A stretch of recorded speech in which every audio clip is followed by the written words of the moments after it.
अस्सलाम वालेकुम स्टूडेंट्स, आज के लेक्चर में हम चैप्टर नंबर 8 का नेक्स्ट टॉपिक पढ़ेंगे जो कि है 8.8 डेट इज़ थर्मल एक्सपेंशन। इसी प्रीवियस लेक्चर में भी उस टॉपिक पे थोड़ी सी बात हुई थी कि कुछ ऐसे सब्सटेंसेस हैं जिस तरह लिक्विड सॉलिड या गैसेस, जब उनको हीट अप किया जाता है तो वो एक्सपेंड कर जाते हैं। ठीक है, उनकी लेंथ या उनकी वॉल्यूम में चेंज प्रोड्यूस हो जाता है, तो उसको हम नाम देते हैं थर्मल एक्सपेंशन का। कि किसी भी सब्सटेंस को जब हीट अप किया जाए तो उसकी लेंथ या वॉल्यूम में जो इंक्रीज़ आ जाता है उसको हम नाम देते हैं थर्मल एक्सपेंशन का। थर्मल एक्सपेंशन जो है वो 2 टाइप्स की होती है लीनियर थर्मल एक्सपेंशन और सेकेंड वन हमने पढ़ी थी वॉल्यूम थर्मल एक्सपेंशन। तो फर्स्टली हम डिस्कस कर लेते हैं लीनियर थर्मल एक्सपेंशन को। लीनियर नाम से ज़्यादा लेंथ के अलाउंग, ठीक है, लेंथ के अलाउंग।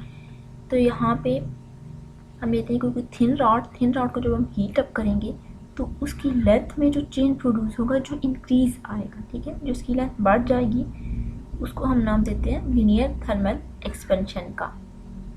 अब यहाँ पे टर्म यूज़ हुई है क्रॉस सेक्शनल एरिया। ठीक है, तो उससे मुराद क्या है कि रॉड को हीट अप करने से उसकी थिकनेस पे, उसकी चौड़ाई या उसकी मोटाई पे फ़र्क नहीं पड़ेगा। हाँ, ये ज़रूर होगा कि रॉड की जो लेंथ है वो इंक्रीज़ हो जाएगी पहले की निस्बत। तो यहाँ पे हम सपोज कर लेते हैं कि हमारे पास एक थिन रॉड है। उस थिन रॉड की जो ओरिजिनल लेंथ थी, ठीक है, जब टेम्परेचर 0 डिग्री सेल्सियस था या टी नॉट था, तो टी नॉट टेम्परेचर पे जो ओरिजिनल लेंथ थी रॉड की वो थी एल नॉट। लेकिन जैसे ही हमने उसको हीट अप करना शुरू किया तो थोड़ी देर बाद हमने देखा कि टेम्परेचर में इंक्रीज़ आया, टेम्परेचर चेंज हुआ। ठीक है, क्या उस टेम्परेचर को हम नाम देते हैं कि डेल्टा टी का। सपोज कर लिया कि वो 30 डिग्री सेल्सियस था या 50 डिग्री सेल्सियस था, तो उस टेम्परेचर पे जो रॉड की लेंथ है वो भी चेंज हो गई, वो भी बढ़ गई, उसको हम नाम देते हैं डेल्टा एल का। टेम्परेचर के चेंज होने के बाद तो रॉड की जो लेंथ में चेंज आया वो क्या था, डेल एल। ठीक है, तो यहाँ पे ये टोटल लेंथ रिप्रेजेंट हो रही है कि यहाँ से यहाँ तक, इस पॉइंट तक जो ओरिजिनल लेंथ थी वो थी एल नॉट और जितना इंक्रीज आया वो डेल टी था। टोटल लेंथ रॉड की अब क्या होगी, L naught plus del L T. तो हम यहाँ पे फाइंड करना चाहते हैं कि रॉड की लेंथ पे इंक्रीज कितना आया। तो हम क्या करेंगे, टोटल लेंथ में से उसकी ओरिजिनल लेंथ को माइनस कर देंगे। ठीक है, ओरिजिनल लेंथ को माइनस कर देंगे तो डेल्टा एल किसके बराबर होगा, एल माइनस एल नॉट के। और टेम्परेचर के अंदर जो इंक्रीज है वो किसके बराबर होगा, टोटल टेम्परेचर क्या था, टी। ठीक है, टोटल रॉड की लेंथ क्या थी, टोटल रॉड की लेंथ होगी एल होगी। ठीक है, ओरिजिनल लेंथ क्या थी, एल नॉट, और जितना इंक्रीज आया वो था डेल्टा एल या डेल एल। तो इंक्रीज इन टेम्परेचर कैसे फाइंड करेंगे कि टोटल जो टेम्परेचर था टी, उसमें से आप इनिशियल टेम्परेचर को फाइंड आउट कर लेंगे। ठीक है, लेकिन फाइनल में से इनिशियल को माइनस कर लेंगे ओरिजिनल टेम्परेचर को।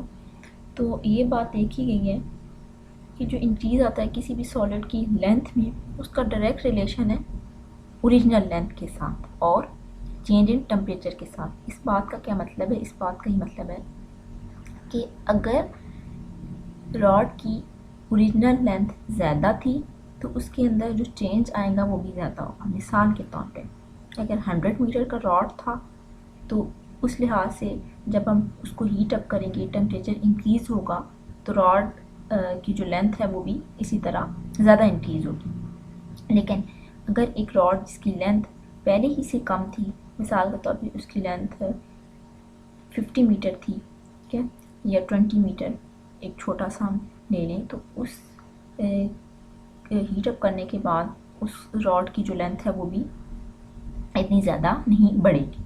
इसी तरह टेम्परेचर भी जितना इनिशियली जितना टेम्परेचर डिफरेंस जितना ज़्यादा होगा, इतना ही जो लेंथ है रॉड की या किसी सॉलिड की लेंथ में जो इंक्रीज है वो भी इतना ही ज़्यादा होगा। अब यहाँ पे जब भी हम प्रोपोर्शनैलिटी साइन को रिमूव करते हैं तो हम कांस्टेंट यूज़ करते हैं। यहाँ पे जो हमने कांस्टेंट यूज़ किया वो है अल्फ़ा। ठीक है, यहाँ पे कांस्टेंट क्या है, अल्फ़ा। तो डेल एल किसके बराबर आ गया, alpha L naught del T. अब यहाँ पे हम डेल एल की जगह इक्वेशन से एल माइनस एल नॉट लगा दें और यहाँ से आगे सिंप्लीफाई हुई है इक्वेशन है, तो उससे आगे इक्वेशन सिंप्लीफाई हुई है कि यहाँ से जो टर्म है एल नॉट है, इस एल नॉट को आप राइट साइड पे ले जाएंगे, यहाँ लेफ्ट साइड पे ये माइनस हो रहा है तो राइट साइड पे जब जाएगा तो इसका साइन चेंज हो जाएगा, प्लस हो जाएगा। अब यहाँ पे इन दोनों टर्म के साथ एल नॉट है तो एल नॉट जब कॉमन लेंगे तो आपके पास अंदर क्या बचेगा, ब्रैकेट के अंदर 1 प्लस अल्फा डेल टी। क्या, तो ये एक सेकेंड इक्वेशन बन गई।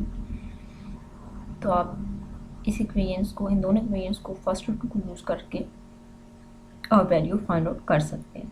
कि न्यूमेरिकल्स में अक्सर पूछ लिया जाता है, कभी जो भी डाटा गिवन है उसके अकॉर्डिंगली आप इन दोनों इक्वेशंस को यूज़ कर सकते हो। यहाँ पे अल्फा क्या, alpha coefficient of linear thermal expansion है, ठीक है। और इक्वेशन 1 से अगर हम अल्फा को फाइंड आउट करना चाहे तो हम कर सकते हैं, वो बराबर होगा delta divided by N naught delta T. तो इक्वेशन क्या बता रही है कि अल्फा के लिए क्या है, coefficient of linear thermal expansion of a substance, यानी कितना चेंज आ रहा है टेम्परेचर में चेंज आने से किसी भी सॉलिड या रॉड की लेंथ में, ठीक है। यहाँ पे चूँकि इस केस में हमने रॉड लिया है ना, तो हम रॉड ही की बात कर रहे हैं कि पर केल्विन, ठीक है। केल्विन में टेम्परेचर में इंक्रीज आना चाहिए कि अगर एक केल्विन टेम्परेचर चेंज हुआ है तो एक केल्विन टेम्परेचर चेंज होने के साथ जो रॉड की लेंथ में जितना चेंज आया है उसको हम नाम देते हैं किसका, coefficient of linear thermal expansion का।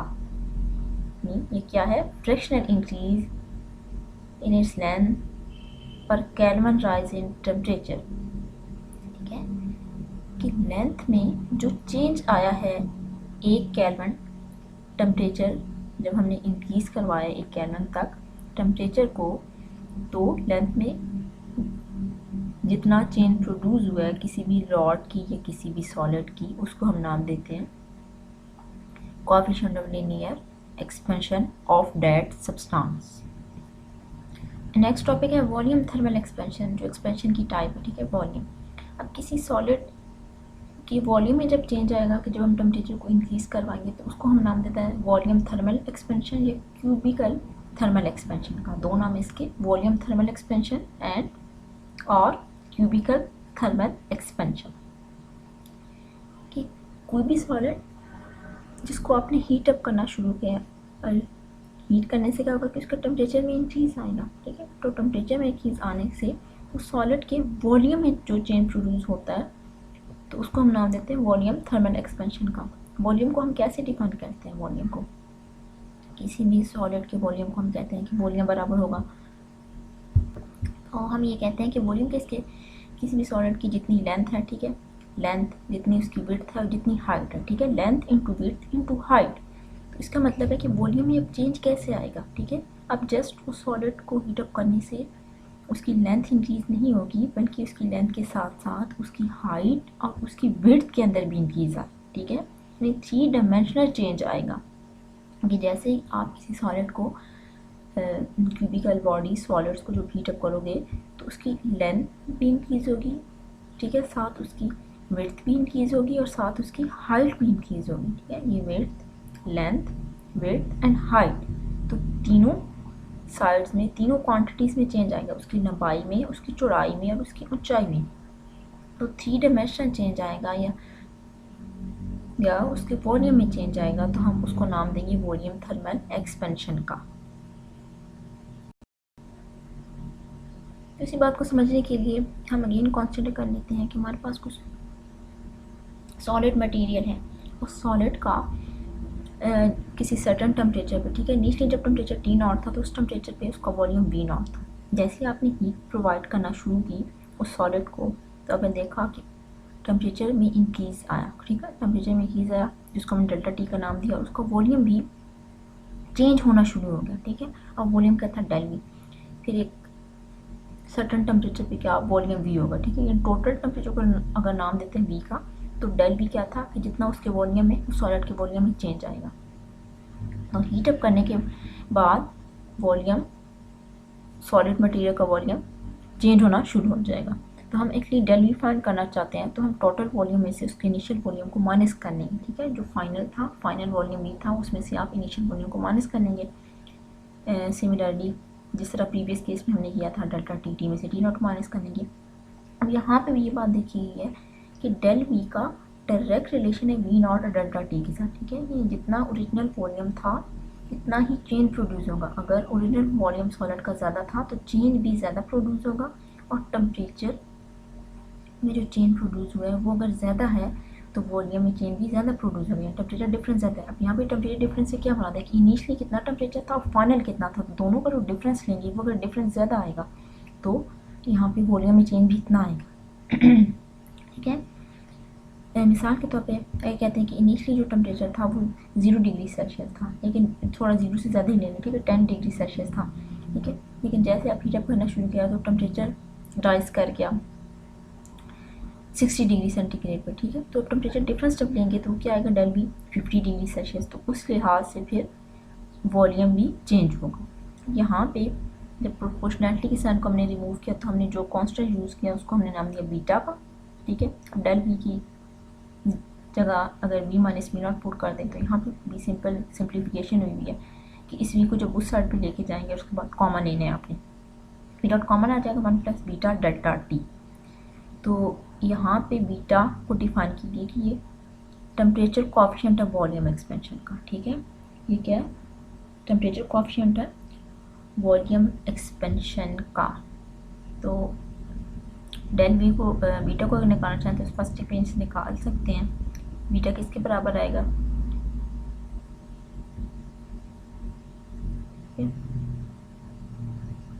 बीटा को अगर हम निकालना चाहें तो इस फर्स्ट इक्वेशन से निकाल सकते हैं। फर्स्ट इक्वेशन से beta is equal to del V by V naught del T. ये टेम्परेचर कोएफिशिएंट है वॉल्यूम एक्सपेंशन का, तो इसको डिफाइन करते हैं कि जितना चेंज प्रोड्यूस हुआ है किसी भी सॉलिड के वॉल्यूम में जब टेम्परेचर में जो इंक्रीज आया था वो 1 केल्विन था, ठीक है। कि 1 केल्विन टेम्परेचर इंक्रीज होने पे जितना किसी सॉलिड के वॉल्यूम में चेंज आया है उसको हम नाम देते हैं टेम्परेचर कोएफिशिएंट ऑफ वॉल्यूम का। अब यहाँ पे रिलेट किया हुआ लीनियर कोएफिशिएंट को, ठीक है, लीनियर थर्मल एक्सपेंशन के कोएफिशिएंट को और वॉल्यूम थर्मल एक्सपेंशन को, तो beta is equal to 3 alpha, ठीक है। यानी जो वॉल्यूम थर्मल एक्सपेंशन होती है वो 3 टाइम्स ज़्यादा होती है लीनियर थर्मल एक्सपेंशन से।